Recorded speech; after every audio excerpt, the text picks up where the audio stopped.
అంటే ఇన్సూరెన్స్ ఎగనామా పెడుతున్నట్టే కదా. ఈ క్రాపే జరగనప్పుడు ఇక దీనికి ఇన్పుట్ సబ్సిడీకి సంబంధించి నీకు ఏ రకంగా నీకు సొమ్మిస్తాడు? తెలుగుదేశం పార్టీకి సంబంధించిన వాడు ఎవడైతే రాసుకుంటాడో, నీ పేరేం పేరు?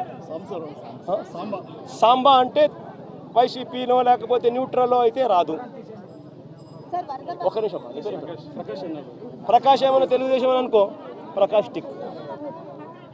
ఈ క్రాప్ లేదు, పారదర్శకత లేదు, ఇన్సూరెన్స్ ఎట్టాగు లేదు, ఇన్పుట్ సబ్సిడీ కూడా ఇప్పటి వరకు వీళ్ళకి కావాల్సిన ప్రకారం వీళ్ళకి కావాల్సినోనికి నచ్చినోనికి ఇస్తారు, నచ్చినోనికి జిల్లా స్థాయి అధికారులు కలెక్టర్ కానీ రెవెన్యూ అధికారులు కానీ వచ్చి పంట నష్టం వేసిన దాఖలాలు లేవు. ఒక పిఠాపురం కాకినాడ నియోజకవర్గం కాదు, జిల్లానే కాదు, అటు కోనసీమలో కూడా దాదాపు 3వ వరదైనా సరే ఎక్కడ కూడా పట్టించుకోవట్లేదు అనేది ప్రజలు చెప్తున్నారు. అదే కదా చెప్తా ఉన్నా బా. నీ పేరేం పేరు? సత్య. అదే సత్య నేను చెప్తా ఉన్నాను. ప్రభుత్వం స్పందించడం లేదనే కదా నేను చెప్పేది. ప్రభుత్వం అంతా ఫోటోలకు పరిమితం అవుతా ఉంది. చంద్రబాబు నాయుడు అనే వ్యక్తి టోటల్గా డ్రామా ఆర్టిస్ట్ అయిపోయినాడు. మామూలుగా పవన్ కళ్యాణ్ సినిమా స్టార్, కానీ ఇక్కడ కాదు.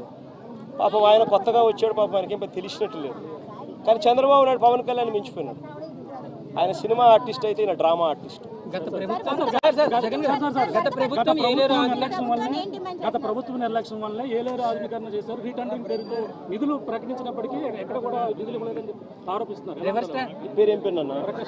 అదే ప్రకాష్ నేను చెప్పేది.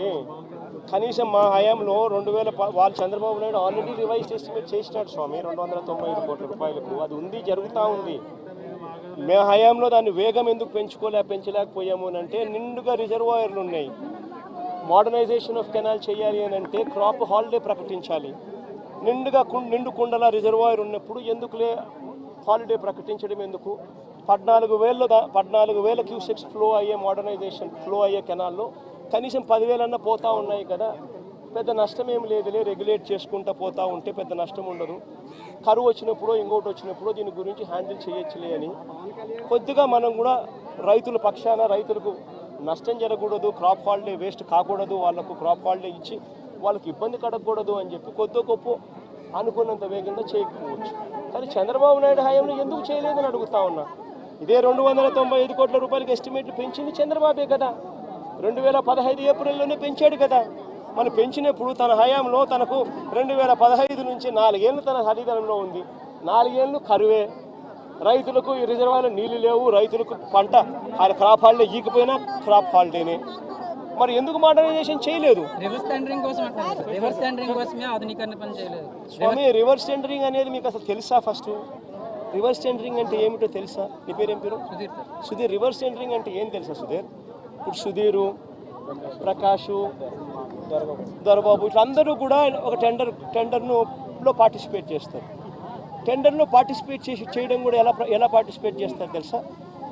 టెండర్ ప్రక్రియ ప్రాసెస్ ఒక రిటైర్డ్ హైకోర్టు జడ్జి దగ్గరికి ఫస్ట్ పోతుంది. రిటైర్డ్ హైకోర్టు జడ్జి ఆధ్వర్యంలో టెండర్ ప్రక్రియను ఆన్లైన్లో పెడతారు. పెట్టి, నీ పేరేం పేరు? సాంబుడా. నీ పేరేం పేరు?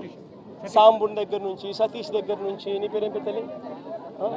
నందిని దగ్గర నుంచి, ఇట్లాంటి వాళ్ళు ఎవరైనా కూడా సలహాలు సూచనలు ఏమైనా ఇవ్వాలనుకుంటే ఆ జడ్జికి ఇవ్వచ్చు. ఆన్లైన్లోనే ఇస్తాడు. ఇచ్చిన తర్వాత మీ అందరి సూచనలు సలహాలు తీసుకున్న తర్వాత నియమ నిబంధనలు ఆయన ఫైనలైజ్ చేస్తాడు. ఆయన ఫైనలైజ్ చేసిన నియమ నిబంధనలు జ్యుడిషియల్ ప్రివ్యూ కమిషన్ అంటారు. జ్యుడిషియల్ ప్రివ్యూకి పంపించిన తర్వాత 100 కోట్ల రూపాయలు దాటిన ప్రతి టెండర్ను ఒక విప్లవాత్మక మార్పు చేస్తాం.